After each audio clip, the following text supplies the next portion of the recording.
Alhamdulillahirabbil alamin. Allahumma shalli ala Muhammad wa ali Muhammad.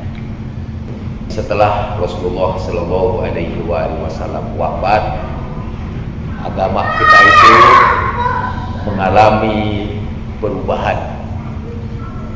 Tercipta agama baru yang diakui sendiri oleh para sahabat. Agama yang pertama, agama yang ditegakkan di atas Al-Quran dan Sunnah Nabi. Agama berikutnya masih disebut agama Islam, tapi sekarang agama itu ditegakkan di atas Al-Quran. Mula-mula sih hanya di atas Al-Quran saja, tapi setelah itu ditegakkan di atas Al-Quran dan Sunnah sahabat. Dan membuat agama yang baru itu dalam bahasa Arabnya disebut ahdatsa. Ahdatsa yuhditsu ihdatsan. Mereka membuat agama baru dalam bahasa Arabnya ahdatsu.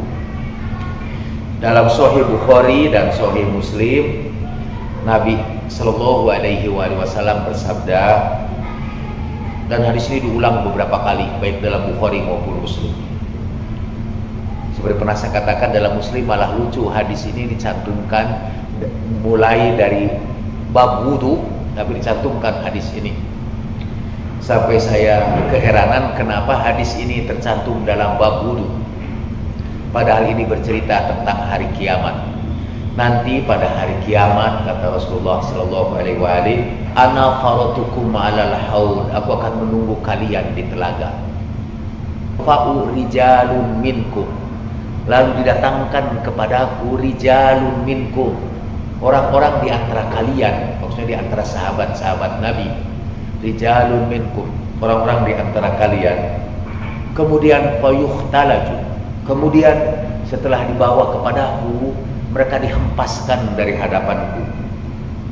Dan aku akan berkata, kata Rasulullah sallallahu alaihi wasallam, "Ai Rabbi ashabi, duhai Tuhanku, itu sahabat-sahabatku."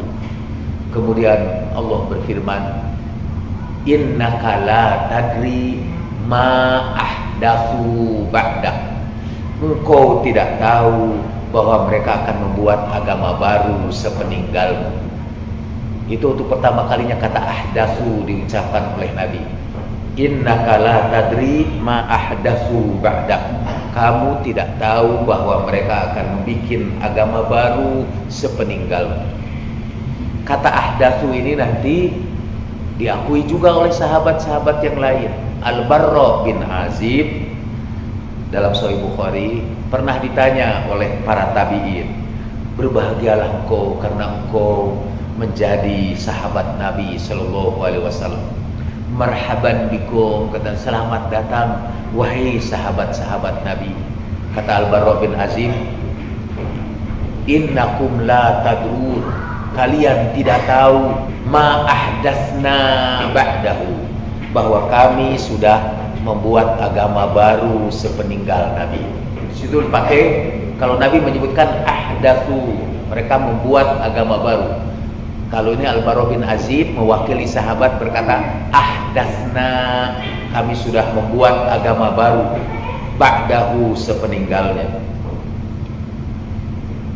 Di dalam Al-Muwatta, itu kitab Imam Malik, setelah perang Uhud, Rasulullah sallallahu alaihi wasallam memuji-muji orang yang syahid dalam perang Uhud itu, bersaksi di hadapan Allah bahwa mereka itu syahid. Kemudian Abu Bakar waktu itu berkata, "Ya Rasulullah, kenapa kau tidak bersaksi buat kami? Bukankah kami aslamna kama aslamu, kami Islam seperti juga mereka Islam, wajahadna kama jahadu, kami juga berjihad seperti mereka berjihad." Lalu kata Rasulullah sallallahu alaihi wasallam, "Aku tidak tahu ma tuhditsuna ba'di, agama baru apa yang kalian ciptakan sesudahku." Kata Abu Bakar, "Anahnu lakainun," apakah kami akan mengalami peristiwa itu ya Rasulullah? Na'am, kata Rasulullah. Fabaka Abu Bakar, summa baka. Lalu Abu Bakar pun menangis dan terus menerus menangis. Bahwa ia udah dihitung oleh Nabi sallallahu alaihi wasallam bakal ahdatsu tuhditsu. Jadi nanti kamu bakal menciptakan agama baru sepeninggal aku.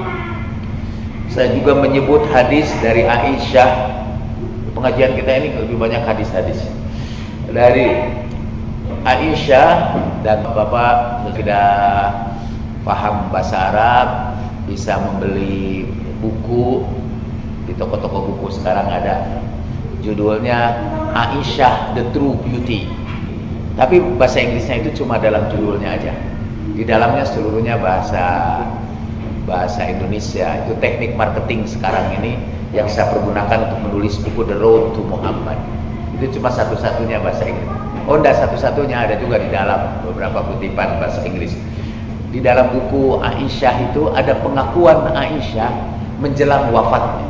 Jadi orang-orang bertanya kepada Aisyah dan memuji-mujilah jasa Aisyah kepada Islam. Kata Aisyah, kalian tidak tahu ma ahdatsu.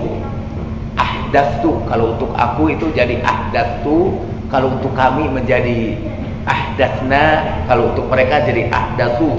Kalian tidak tahu, kata Aisyah, ma ahdatsu ba'dahu, bahwa kami sudah membuat agama yang baru sepeninggal Nabi sallallahu alaihi wasallam.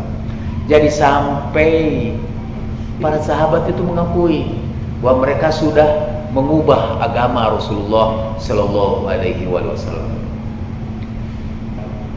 Anas bin Malik pernah pulang ke rumahnya sambil dalam keadaan menangis, dan istrinya tanya, saya lupa lagi apakah itu Abu Sa'id Al-Khudri atau Anas bin Malik. Tapi salah satu di antara yang dua itu. Anas bin Malik itu dalam ilmu hadis disebut sebagai sahabat Nabi yang paling panjang usianya, sehingga seluruh sahabat Nabi sudah meninggal dunia, dia masih hidup. Begitu lamanya usianya, katanya sampai lebih dari 150 tahun. Sampai ada peneliti hadis dari Belanda, tapi sekarang di Jerman, Yunbo, yang mengatakan bahwa Anas bin Malik itu sebetulnya bukan sahabat Nabi, tapi seorang tabi'in, tapi kemudian dia menceritakan hadis-hadis Nabi, dan supaya Anas bin Malik itu nyambung dengan Nabi, maka ditambahlah usianya, sehingga dia juga ikut bisa bercerita bahwa dia hidup di zaman Nabi. Itu hanya untuk menghubungkan saja hadis itu kepada Nabi. Padahal hadis itu katanya dibuat oleh tabi'in. Tapi lepas dari itu, Anas bin Malik diriwayat bahwa ada makhluk yang namanya Anas bin Malik, udah jelas. Dan pada usianya yang tua itu pulang ke rumahnya sambil marah-marah. Sampai istrinya tanya, apa yang menyebabkan kau marah itu? Dan kata Anas bin Malik berkata, sekiranya Nabi Shallallahu Alaihi Wasallam datang kepada kita sekarang ini, tidak ada lagi yang dikenal dari agama ini kecuali sholatnya saja. Jadi agama ini sudah begitu berubah sehingga Nabi sendiri tidak kenal lagi agama ini. Dan itu di zaman Anas bin Malik. Jadi bayangkan kira-kira 50 tahun setelah wafat Nabi Shallallahu Alaihi Wasallam, agama itu mengalami perubahan besar-besaran. Apa yang dahulu menjadi sunnah nabawiyah sekarang digantikan oleh sunnah sahabat. Ibnu Taimiyah misalnya berkata, memakai cincin di sebelah kanan adalah sunnah Nabi Sallallahu Alaihi Wasallam. Tapi karena memakai cincin di sebelah kanan ini sekarang menjadi tradisi kaum Rafidhi, dan katanya barang siapa yang menyerupai satu kaum, dia akan disebut sebagai kaum itu. Man tasyabbaha biqaumin fahuwa minhum. Maka Ibnu Taimiyah menganjurkan supaya memakai cincin itu di sebelah kiri, supaya tidak sama dengan sunnah Nabi Sallallahu Alaihi Wasallam. Karena sunnah Nabi itu dijalankan oleh kelompok Rafidhi. Dulu di zaman Nabi, di dalam azan itu ada hayya ala khairil amal, dan itu berjalan juga selama hampir Saya kira masih ada di dunia Islam itu. Saya punya sebuah kitab yang mencatat peristiwa sejarah di berbagai tempat di dunia, termasuk di Azerbaijan. Selama ratusan tahun orang masih juga ada beberapa tempat yang mengumandangkan hayya ala khairil amal. Tapi adzan itu secara keseluruhan di dunia Islam sudah hilang, hayya ala khairil amal. Malah muncullah yang tidak ada di zaman Rasulullah sallallahu alaihi wasallam, yaitu as-salatu khairun minan naum, dan itu muncul menggantikan hayya ala khairil amal. Sehingga kata Rasulullah sallallahu alaihi wasallam, apabila satu sunnahku hilang akan muncul bid'ah yang lain. Jadi satu sunnah hilang, dua bid'ah terbilang. Dan 50 tahun setelah wafat Nabi sallallahu alaihi wasallam terjadi perubahan besar-besaran di dalam agama. Tampaknya adalah tugas dari cucu Rasulullah sallallahu alaihi wasallam untuk mengembalikan agama ini kepada agama yang betul-betul dibawa Nabi Muhammad sallallahu alaihi wasallam, kepada dinu Muhammad, bukan Islam yang berdasarkan dinus sahabat, tetapi kepada dinu Muhammad. Sekarang saudara-saudara kita yang meriwayatkan hadis akan pecah umatku menjadi 73 golongan, semua masuk neraka kecuali satu. Siapa yang satu itu? Kata ma'ana alaihi wa ashabi.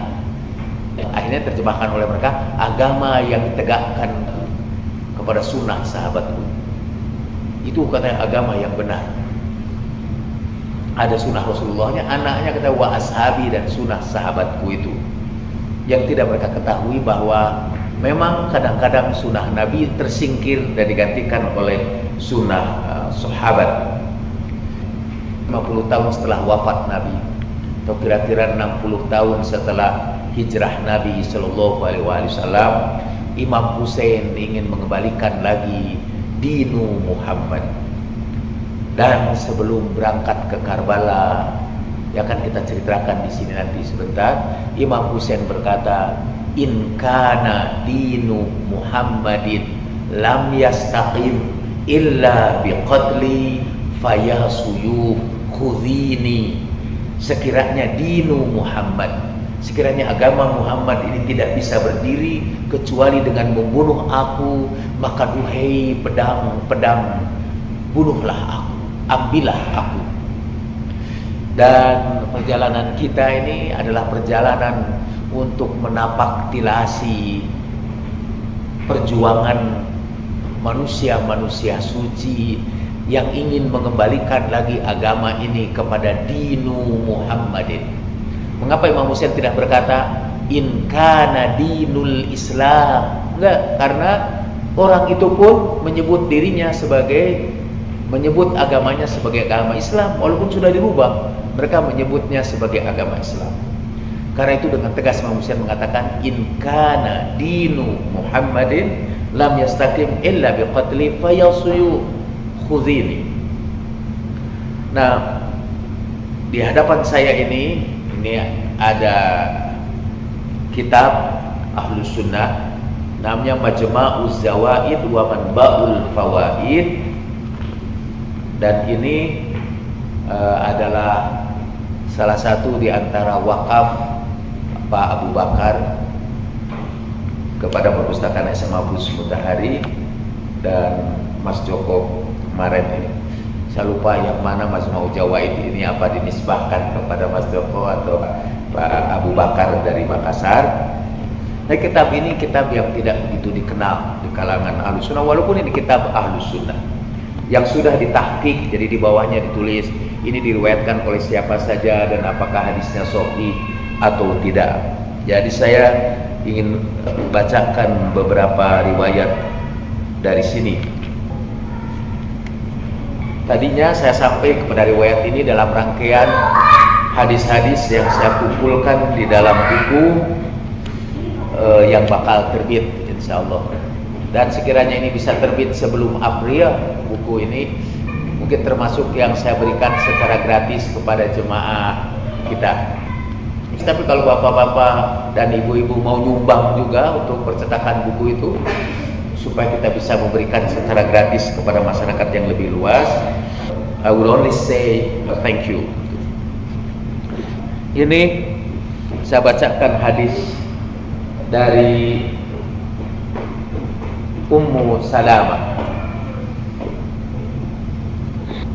Terus sebelumnya, wa an Nujayyid al-Hadrami annahu sara ma'a Aliyin radhiyallahu anhu wa kana sahibu midharati falamma hadha Ninawi wa huwa muntaliqu ila Siffin fanada Aliyun isbir aba Abdillah isbir aba Abdillah bishattil furat qultu wa ma zaka qala dakhaltu ala nabiy sallallahu alaihi wa alihi zata yawmin wa idha aynahu tadrifan qultu ya nabiy Allah aghdabaka ahadun ma sya'nu aynayka tafidan qala bal qama min indi Jibril alaihi salam qablu fahaddathani anna al-Husaina yuqtalu bishattil furat qala faqala wa hal laka an ushimmaka min turbatih qultu na'am famadda yadahu faqabada qabdatan min turabin fa'ataniha falam amlik aynayya anfadata. Ini diantara hadis-hadis yang menceritakan tangisan Rasulullah Sallallahu Alaihi Wasallam. Hadis ini kata rawahu Ahmad, diriwayatkan oleh Ahmad, wa Abu Ya'la wal Bazzar wa Tabrani wa rijaluhu thiqat. Orang-orang yang meriwayatkan hadis ini terpercaya. Hadis ini sahih. Walam yanfarid Nujayyid bihada, dan bukan hanya diriwayatkan dari Nujayyid al-Hadrami saja. Aku satu saat, ini Nujayyid al-Hadrami itu satu saat berangkat bersama Ali, dan ia ini termasuk pembantunya Imam Ali yang membantu Imam Ali kalau bersuci. Ketika sampai di Nainawa, Nainawa itu dalam sejarah-sejarah Eropa disebut Ninive, dan itu masuk dahulu pada peninggalan Babilonia. Nanti kalau kita pergi ke Karbala dari Najaf, kita akan melewati daerah yang dahulu disebut Babilonia sampai ke Ninive. Dalam perjalanannya ke Siffin, dia menyertai Imam Ali dalam perjalanannya ke Siffin. Sampai di satu tempat di Ninive itu, Nainawa, tiba-tiba Imam Ali berkata, di padang pasir di Niniwe itu, Imam Ali tiba-tiba berkata, isbir aba Abdillah, isbir aba Abdillah bishattil furat. Bersabarlah engkau wahai Abu Abdillah, bersabarlah engkau Abu Abdillah pada tepian Furat. Dan itu terjadi bukan saja sebelum peristiwa Karbala, bahkan sebelum Imam Husain mendapat gelar Abu Abdillah. Imam Ali berbicara untuk peristiwa yang bakal terjadi kira-kira 30 tahun kemudian. Imam Ali berbicara ke padang pasir itu seakan-akan di hadapannya ia sedang menyaksikan sebuah peristiwa yang bakal terjadi. Isbir ya Aba Abdillah, bersabarlah Aba Abdillah, bersabarlah Aba Abdillah di tepian Furat. Aku, kata Al-Hadrami itu yang menyertainya, wa mazaka, ada apa ini? Qala, ada apa ini? Kata. Qala, lalu Imam Ali menjelaskan. Ini dia tanya, siapa itu Abu Abdillah? Kenapa Imam Ali memanggil-manggil di padang pasir itu nama Abu Abdillah? Kenapa ia menyebut-nyebut, hei Abu Abdillah, bersabarlah engkau di tepian sungai Furat? Kemudian Imam Ali bercerita, dakhaltu ala nabiyyi sallallahu alaihi wa alihi wasallam dzata yaumin. Aku masuk pada suatu hari ke rumah Nabi sallallahu alaihi wa alihi dan tiba-tiba aku lihat air mata Nabi itu tadrifan, meneteskan air mata. Imam Ali bertanya kepada Rasulullah, "Ya Nabi Allah, aghdabaka ahadun? Apakah ada seseorang yang membuat engkau murka? Masya'nu ainaika tafidhan," kata Imam Ali. Kenapa air matamu membanjir deras dari pelupuk matamu? Kenapa kedua matamu itu banjir dengan air mata? Qala, Nabi sallallahu alaihi wasallam bersabda, "Bal qama min indi Jibril alaihi salam qablu." Baru saja Jibril berdiri meninggalkan aku. Fahaddatsani, dan dia membawakan berita kepadaku, annal Husain yuqtalu bisyattil Furat, bahwa Husain akan dibunuh di tepian sungai Furat. Faqala, kemudian Rasulullah sallallahu alaihi wasallam bersabda, "Wa hallaka an ushimmaka min turbati?" Maukah engkau mencium tanah Karbala itu? Qultu na'am, aku berkata iya. Famadda yadahu, kemudian beliau menjulurkan tangannya. Faqabada qabdatan min turab, beliau menggenggam segenggam tanah. Fa'ataniha, dan beliau berikan itu kepadaku. Falam amlik ainayya anfadata, dan aku tidak mampu lagi mengendalikan derasnya air mataku yang keluar. Falam amlik, aku tidak sanggup lagi mengendalikan diriku sehingga membanjir deraslah air mata dari pelupuk mataku. Jadi Imam Ali sudah mendengar peristiwa ini dan sudah diberikan turbah yang pernah dicium Nabi sallallahu alaihi wasallam. Dalam riwayat lain dari Ummu Salamah, satu saat tanah merah itu diberikan malaikat Jibril kepada Rasulullah sallallahu alaihi wasallam dan beliau menciumnya dengan berlinang air mata. Dan dalam riwayat lain dari Aisyah, Rasulullah juga diberitakan mencium tanah itu dengan tangisan yang tidak terhenti.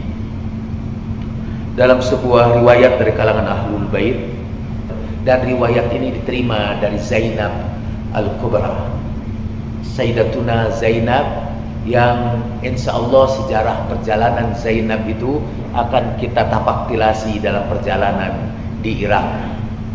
Bagaimana Sayyidah Zainab bergerak mulai dari Karbala, kemudian mengadukan jenazah Imam Husain yang waktu itu dibawa tanpa kepala, karena kepalanya sudah dibawa orang oleh Shimr bin Sinan, dihadapkan kepada Ubaidillah bin Ziyad laknatullahi alaih, dan kemudian rombongan Sayyidah Zainab membawa jenazah Imam Husain tanpa kepala dari Karbala yang nanti akan kita ingat menuju ke Kufah, dan kemudian dihadapkan di kuburan Imam Ali di Najaf. Di hadapan kuburan itu Sayyidah Zainab dan seluruh keluarga Nabi sallallahu alaihi wasallam merintih di hadapan kuburan Imam Ali, mengadukan derita yang dialami oleh keluarga Imam Ali. Kita akan melihat tempat ketika mereka berkumpul sebelum datang ke makam Imam Ali yang disebut Hannana. Dalam jadwal perjalanan kita akan ada ke tempat Hannana, bagaimana Sayyidah Zainab melumuri kepalanya dengan tanah dan mereka merintih menangis dengan menciumi tanah Karbala. Imam Ali tadi sambil menangis dia mengambil tanah Karbala itu. Karena apa Imam Ali menangis? Karena Rasulullah juga pernah menangis mencium tanah Karbala itu. Dan setelah itu sepanjang sejarah jutaan para pecinta Nabi sallallahu alaihi wasallam datang ke Karbala mencium tanah Karbala itu beserta tangisannya. Orang yang menciptakan agama baru itu menuduh mereka berbuat musyrik karena mencium tanah Karbala dan menangis ketika menciumnya. Dan apa yang disebut dalam tanda petik orang musyrik itu akan berkata, sekiranya mencontoh Nabi itu musyrik, biarlah kami adalah orang musyrik yang pertama. Sekiranya mencontoh Nabi itu adalah musyrik.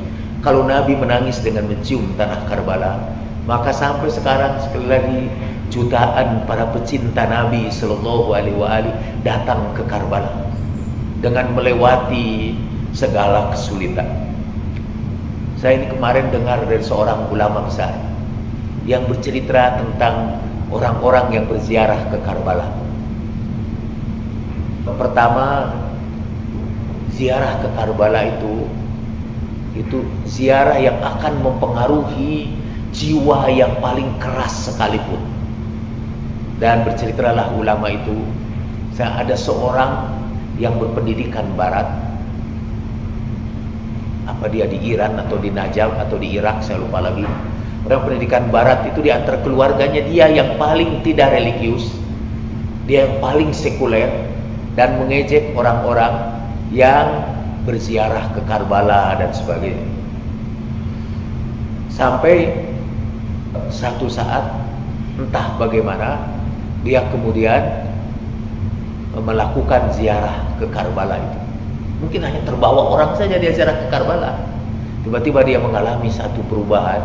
Dia mencintai ziarah ke Karbala itu. Ini orang Irak. Jadi setiap malam dia pergi dan menghabiskan waktunya di Karbala itu. Sampai dia pernah pulang ke rumah dan keluarganya tidak menerima dia. Tapi singkatnya cerita,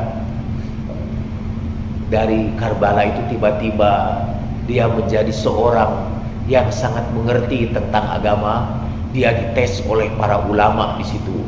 Dia berbicara tentang agama dan memberikan pemecahan-pemecahan yang tidak bisa dipecahkan oleh para ulama untuk masalah-masalah keagamaan. Ulama itu menyebut nama, sehingga orang yang tadinya sekuler ini dan berpendidikan barat ini menjadi salah satu tonggak dari para ulama di Irak. Kalau kita mau tahu nama itu, mungkin tanya sama hakim ilahi yang menceritakan itu kepada saya.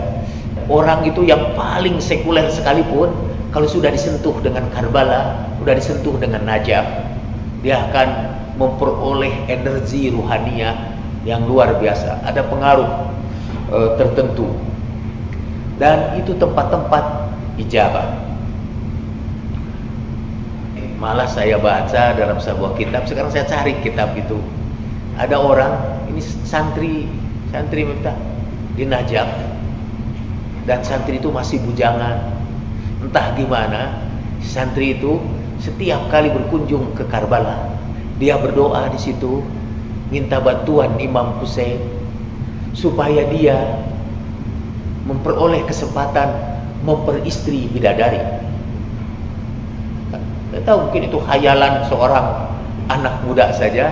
Dan pada satu saat ketika ia ziarah di Karbala, ia ditepuk oleh seseorang dan dibawa ke rumahnya. Kemudian ia dikawinkan dengan ternyata betul-betul seorang bidadari. Dan dia meninggalkan pesantrennya. Di pesantrennya dia hilang selama beberapa saat. Orang tidak tahu kemana dia perginya. Hilang selama beberapa bulan, kalau saya tidak salah 6 bulan. Dalam kitab itu saya baca. Pokoknya setelah 6 bulan, kemudian dia pergi berziarah dan kembali ke tempat itu, ke tempat bidadarinya dia itu, dan baik orang tuanya maupun rumahnya hilang. Jadi dia kembali nyantri lagi, tapi doanya sudah pernah tercapai. Insya Allah saya tidak akan berdoa supaya saya dapat bidadari di Karbala. Tapi artinya itu sebuah contoh yang ekstrim. Saudara boleh coba nanti di tempat-tempat itu, sebutkan doa saudara secara spesifik, and it will work. Dan doa itu insya Allah akan diijabah. Doa yang kita mohonkan agar Imam Hussein memberikan syafaatnya kepada kita, orang yang melalui darahnya ditegakkan dinu Muhammad, agama Muhammad sallallahu alaihi wasallam. Itu tempat yang penuh ijabah. Ada tempat lagi yang tidak tahu apakah kita sempat mengunjunginya atau tidak, karena mungkin kita harus merubah jadwal ini sedikit, yaitu Qazimain. Dan di situ dimakamkan dua Al-Qazim, yaitu Musa Al-Kazim dengan cucunya. Jadi cucunya itu putranya Imam Ali Ar-Ridho, putra Imam Ali Ar-Ridho yang juga imam. Ali bin Musa Ar-Ridho, terus putranya Muhammad bin Ali, itu dimakamkan bersama di sebuah tempat yang disebut Qazimain, karena dua-duanya adalah Qazim, sang pengendali amarah. Tapi di kalangan para pengikut Ahlul Bait, tempat itu disebut Babul Hawaij, pintu untuk memenuhi segala keperluan kita. Siapa saja yang berdoa di situ menyampaikan hajatnya, insya Allah, kata Allah, akan mengabulkan seluruh hajat. Itu tempat-tempat dia penuh ijabah. Begitu pula makam Imam Ali. Orang-orang, pada waktu saya pergi ke sana itu, saya kehilangan uang di antara bekal saya. Dan saya, dari mana saya minta tolong ini di negeri orang, dan itu kartu kredit, for your information, tidak berlaku di Irak itu. Kartu kredit tidak berlaku di Irak. Kartu kredit Bapak hanya berlaku sampai duha. Di Iran juga tidak berlaku. Di negeri-negeri yang kita kunjungi, mungkin ya, kalau Bapak yang ikut Iran, Irak saja, itu di kedua tempat ini insya Allah kartu kredit tidak berlaku. Tapi kalau yang umroh, nah di Mekah masih berlaku kartu kredit. Kalau telepon masih kita bisa beli kartu di Iran, bisa kartu juga di Irak. Tapi telepon AM3 misalnya atau XL udah tidak jalan lagi itu di kedua negeri itu. Tapi di Doha, di Saudi masih jalan telepon kita di Indonesia itu. Tapi begitu masuk daerah Dinu Muhammad itu, mungkin karena agama kita emang Dinu Sahabah, sehingga dia tidak jalan lagi di negeri Irak itu. Saya bilang, kemana salah ini, saya minta tolong ini. Saya kirim SMS kepada Hakim Ilahi, saya telepon Hakim Ilahi. Tolong ini gimana saya ini, karena ini habis bekal sama sekali. Kata Hakim Ilahi, kenapa Anda cemas? Anda adalah tamu dari Imam Ali. Wah, saya jadi tersentuh. Benar, saya memang datang ke situ dengan modal nekat. Dan ini saya menjadi tamu Imam Ali. Kenapa saya harus cemas? Jadi merintihlah saya di depan Imam Ali. Anda terkenal orang yang menjamu tamu-tamu Anda, memperlakukan tamu-tamu Anda dengan ramah. Dan for your information, selama saya di Najaf, di Kufah, di Karbala, saya dibimbing oleh seorang gaib, seorang sayyid, namanya Sayyid Al-Falad. Mungkin nanti kita akan temui sayyid itu. Sayyid itu ketemu di pasar aja, dia lihat saya, tiba-tiba dia menegur saya mau kemana gitu. Dan akhirnya dia menjadi guide saya. Bukan saja guide, dia juga kasih makan kepada saya. Kemudian ongkos transport semua ditanggung dia juga. Ketika saya mau ke Qazimain, dia antarkan sampai ke terminal di luar kota. Saya pergi ke Qazimain, dan dari Qazimain saya berjumpa dengan seorang ulama di situ, imam Jum'ah di Masjid Qazimain. Dia menjamu saya di rumahnya, dan dia ini baru saja keluar dari penjara. Jadi sebelum saya berangkat itu, malah itu saya telepon dia, minta bantuan calling visa. Lalu dia jawab, ya insya Allah saya uruskan, walaupun saya tidak tahu bagaimana caranya, kata dia. Ulama disuruh mengurus visa, dia tidak tahu. Akhirnya saya datang tanpa bantuan itu. Tapi ketika berjumpa, saya baru tahu bahwa ketika saya telepon itu, dia baru keluar dari penjara Amerika. Dia datang ke Indonesia dan berjumpa dengan saya di sebuah konferensi internasional di Jakarta. Begitu balik ke Irak, dia ditangkap oleh orang Amerika. Jadi malam hari, kata orang Amerika, dengan bawa anjing yang besar-besar. Percayalah bapak-bapak dan ibu, nanti ketemu anjing-anjing Amerika itu. Begitu kita turun di Najaf, itu ada anjing yang mengendus-ngendus koper-koper kita. Anjingnya gede-gede. Mungkin tingginya sama dengan sebagian besar para peserta ini. Dan anjing besar itu menyerbu rumahnya di pertengahan malam, mengambil beliau ini, kemudian membawanya ke penjara. Jadi begitu dia baru keluar dari penjara, dia dapat telepon saya. Tapi mungkin sopan santun aja dia jawab, walaupun saya paham.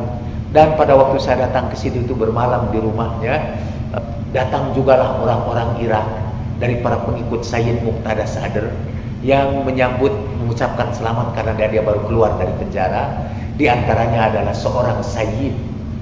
Dan Sayyid itu begitu tahu bahwa saya mau ke Karbala, Sayyid itu menawarkan bantuan, saya akan antar Anda. Jadi selama saya di Karbala dan Najaf, itu Imam Hussein dan Imam Ali mengirimkan para putranya untuk berkhidmat kepada saya. Jadi saya ucapkan terima kasih ya, kepada Imam Hussein, kepada Imam Ali yang membantu saya dalam perjalanan itu. Belakangan saya tahu, mungkin karena tempat itu adalah tempat-tempat orang-orang suci, berziarah ke situ itu katanya sunnahnya itu akan selalu mengalami kesulitan.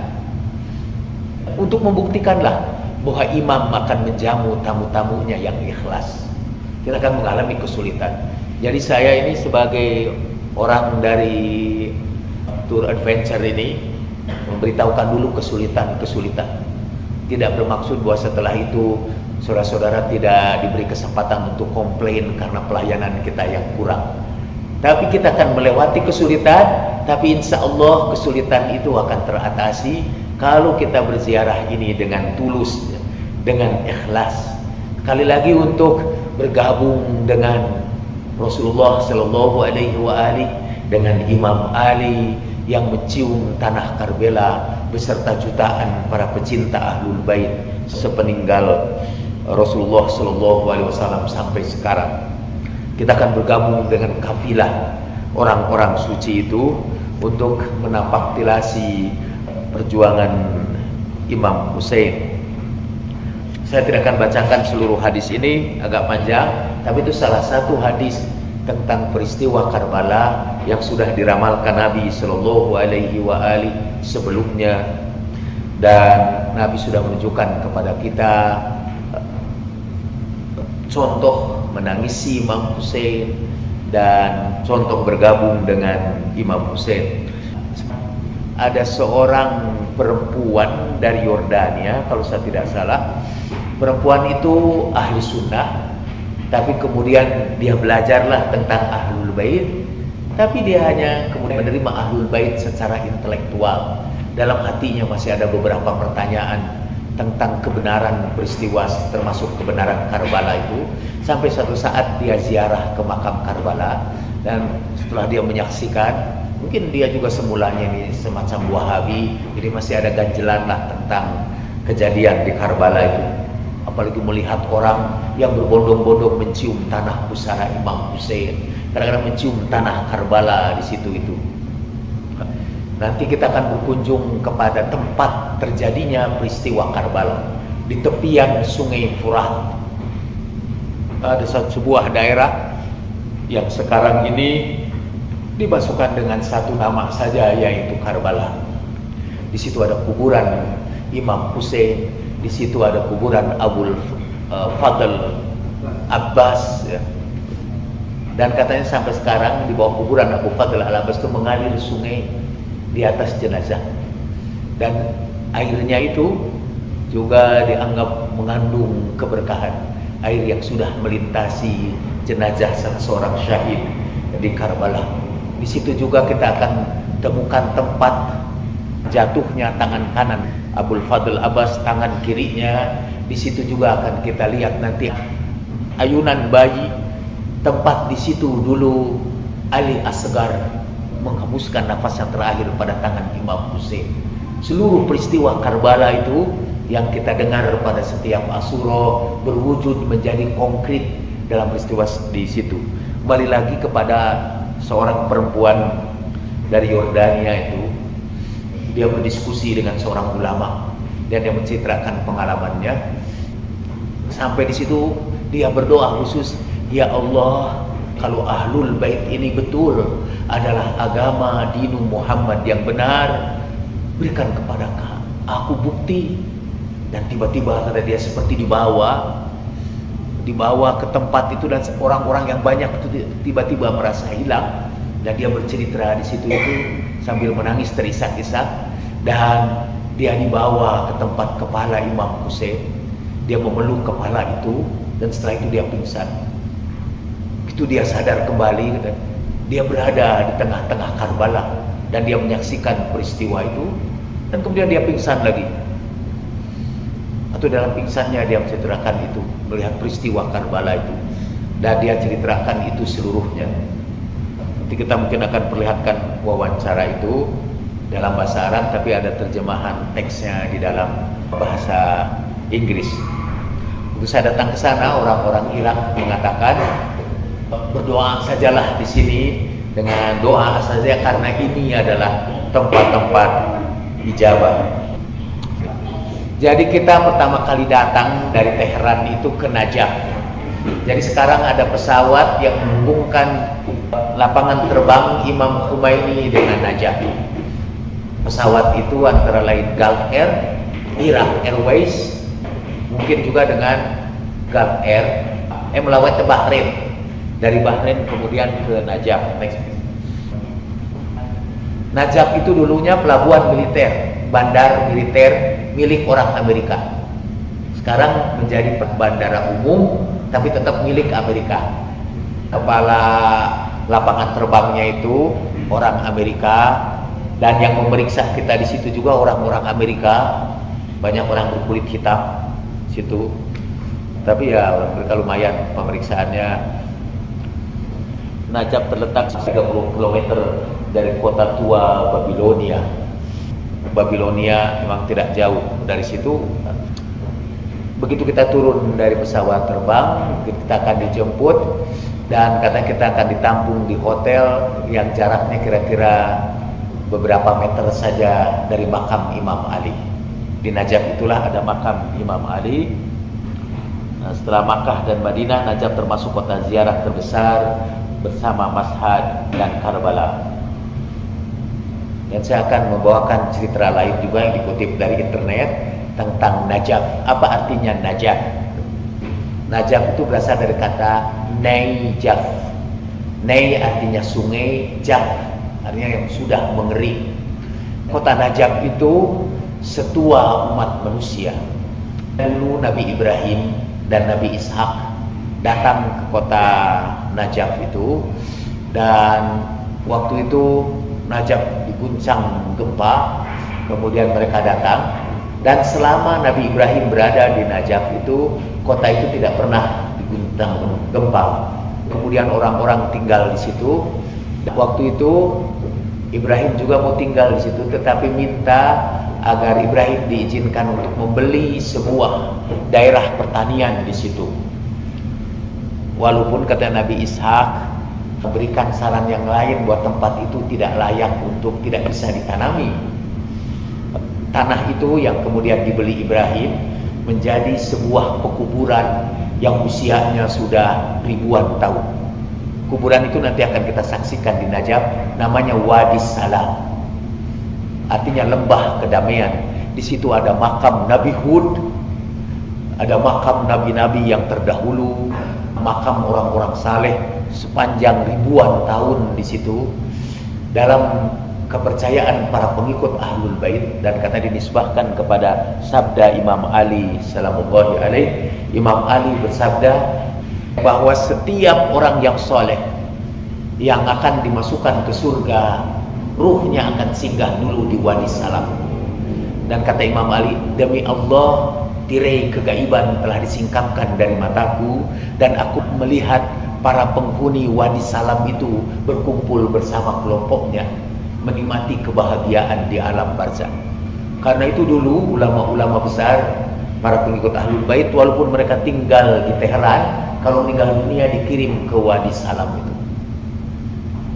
Saya juga berharap tadi waktu itu saya meninggal dunia di Wadi Salam, tapi enggak, karena saya tetap sehat, jadi akhirnya balik lagi ke sini. Dan itu kenapa disebut Najaf, kata Najaf itu itu sungai yang mengering. Dan ini berhubungan dengan kisah Nabi Nuh. Anak Nabi Nuh itu seperti kita ketahui, dia tidak mau mengikuti Nabi Nuh. Dia sebetulnya akhlaknya buruk. Kan dalam Al-Quran disebutkan Nabi Nuh berdoa, Tuhan selamatkan anakku. Kata Allah kemudian berfirman, laisa min ahlik innahu amalun ghairu salih. Dalam qiraat yang lain, innahu amila ghairu salih. Dia ini amalnya tidak soleh. Jadi walaupun dia itu anak kamu, anak Nabi, karena amalnya tidak soleh, dia terjerumus dalam kecelakaan. Hatta anak Nabi sekalipun. Dan pada waktu itu ketika Nabi Nuh memanggil dia tidak mau, tetap membangkang, dan dia naik ke atas bukit. Bukit ini yang akan menyelamatkan saya. Tiba-tiba itu bukit itu runtuh dan membentuk sebuah sungai yang setelah banjir itu sungai itu mengering. Nah, sungai itu yang bekas bukit itu kemudian disebut Najaf dan sekarang disebut sebagai Najaf. Di Najaf itulah dimakamkan Imam Ali. Kapan itu dimakamkannya?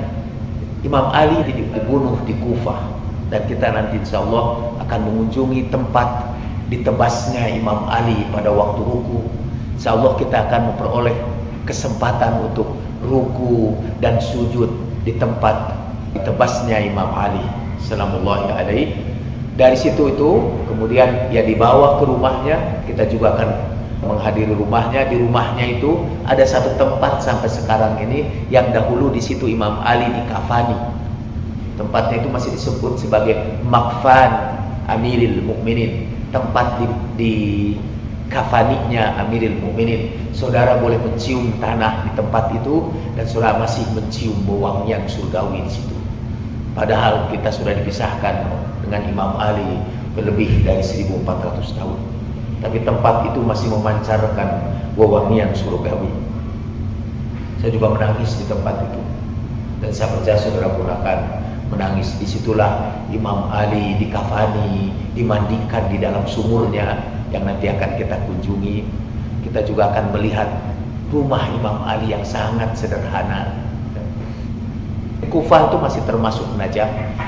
Di Najaf kita harus menuju pusara Sayyidina Ali sallallahu alaihi wasallam, Masjid Kufah, rumah dan sumur Sayyidina Ali, makam Muslim bin Aqil, Hadi bin Urwah, Mukhtar Al-Thaqafi, Kumail bin Ziyad.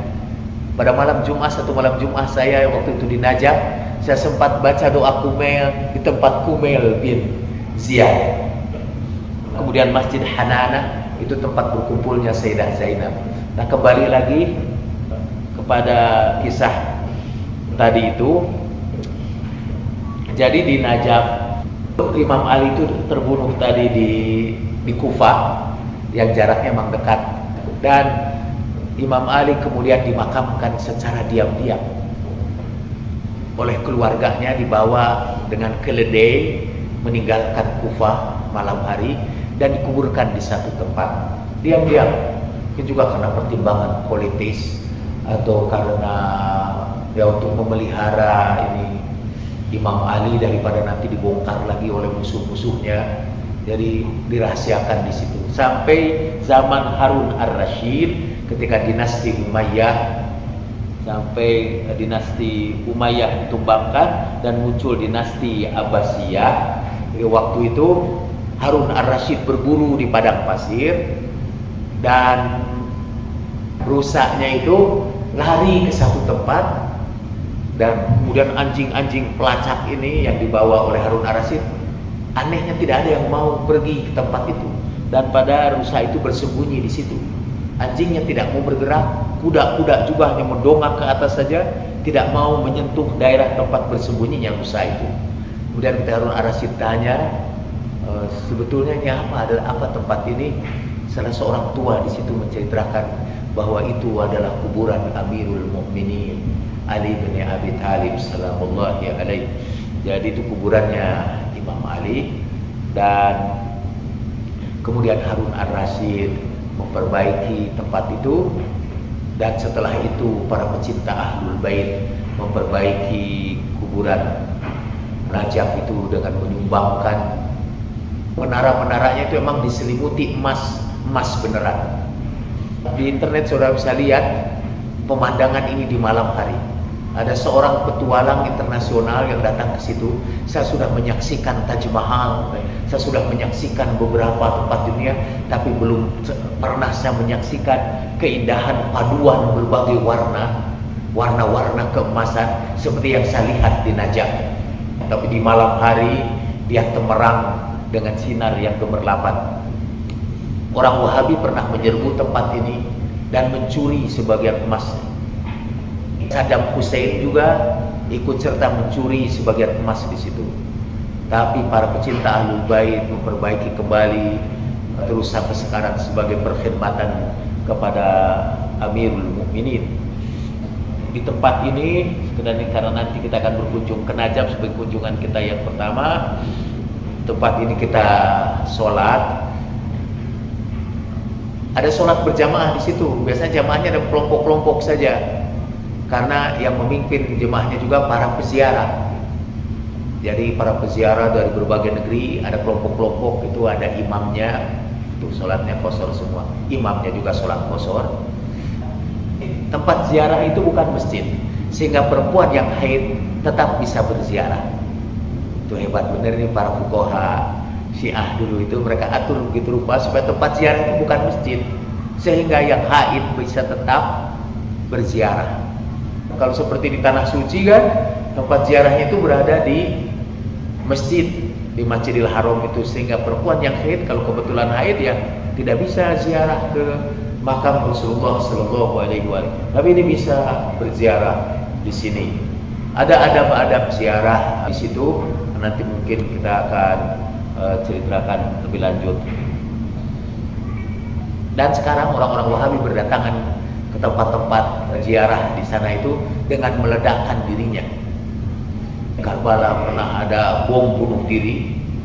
Ternyata akhirnya orang Wahabi juga ikut juga Syiah Masjid itu untuk meledakkan dirinya di tempat-tempat ziarah. Biasanya dibayar begitu saja, lalu orang bersedia berkorban mungkin demi menolong keluarganya dengan meledakkan dirinya di tempat-tempat suci itu.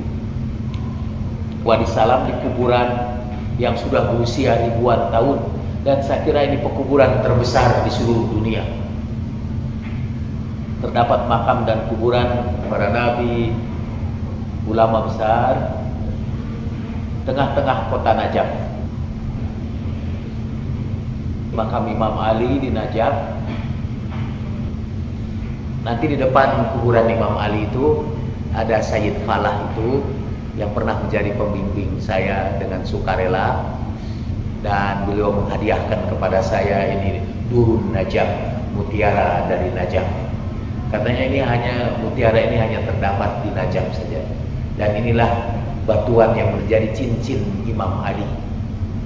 Konon katanya, menurut cerita, saya tidak tahu apa cerita itu tambahan atau tidak, pada pernikahannya Sayyidah Fatimah dengan Imam Ali, cincin inilah katanya dari Durun Najaf itu yang dijadikan cincin mereka. Orang-orang Syiah di sana itu kalau memakai cincin itu, mereka mengucapkan Assalamualaikum ya Amirul Mukminin dan menciumnya.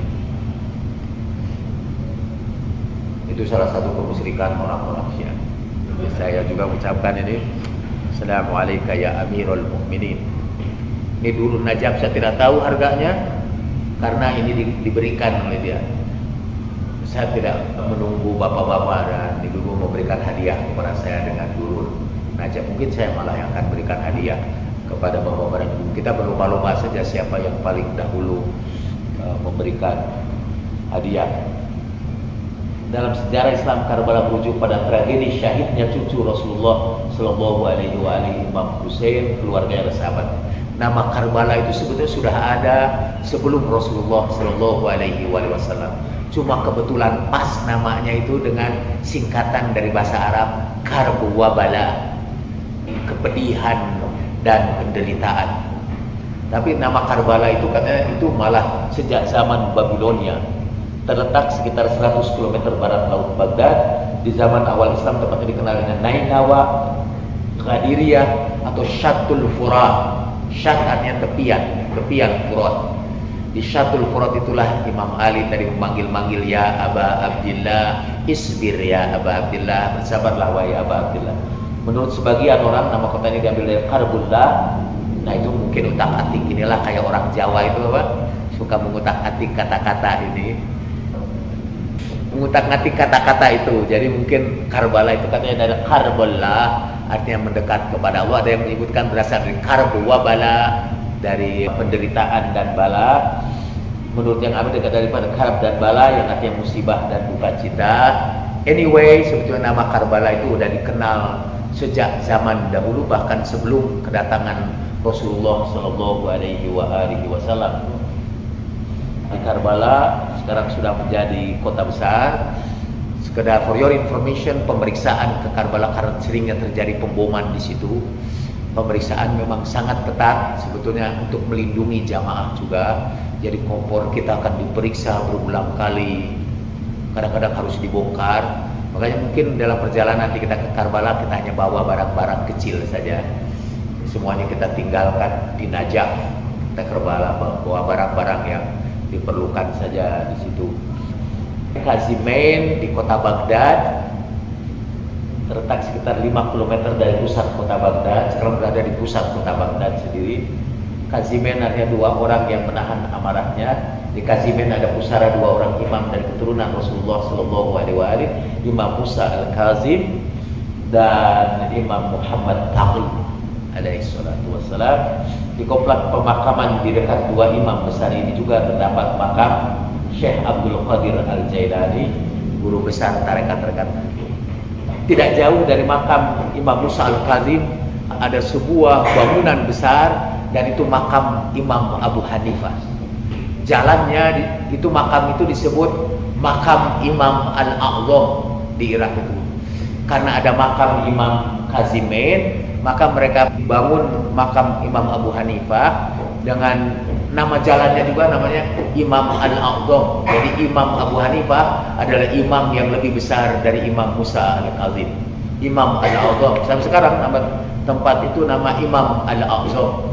Dahulu pernah ada ribuan orang yang mau ziarah ke Kazimain itu lewat jembatan di situ.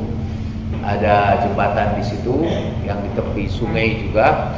Lalu diisukan bahwa akan ada bom, dan ini para peziarah itu berjatuhan ke sungai. Saya kira korbannya ribuan juga waktu itu. Orang saling mengencet. Kubah yang dua itu menunjukkan bahwa ada dua orang imam yang dimakamkan di situ. Kadang-kadang kubah itu menunjukkan ada imam, berapa jumlah imam yang dimakamkan di situ. Nanti di tepian Sungai Furat itu ada kuburan dua orang anak akil yang masih kecil-kecil yang disembelih oleh orangnya Ubaidillah bin Ziyad. Nanti kita akan melihat juga kantor administrasinya Ubaidillah bin Ziyad. Tapi sekarang cuma tinggal reruntuhan saja di situ, di luas. Yang kesitulah pernah kepala Imam Husain salamullahi alaihi dibawa juga ke situ.